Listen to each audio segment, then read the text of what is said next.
speaking of wonderful journey, now allow me to introduce to you those people who became part of this wonderful journey para sa nag-iisa nating Mami Cora. Ladies and gentlemen, I am very proud to introduce to you the wife of the late eldest son, Mr. Rafael Velilla, ang pinakamaganda nating wife, Mrs. Flora Velilla!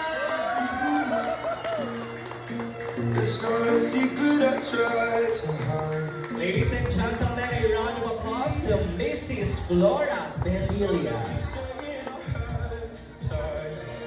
You couldn't start in the car to finish pulling your mind away and out of the reach from me. And of course, the wife of the late second son, Mr. Conrado Velilla. Palakpakan natin, the one and only Mrs. Flordeliza Velilla.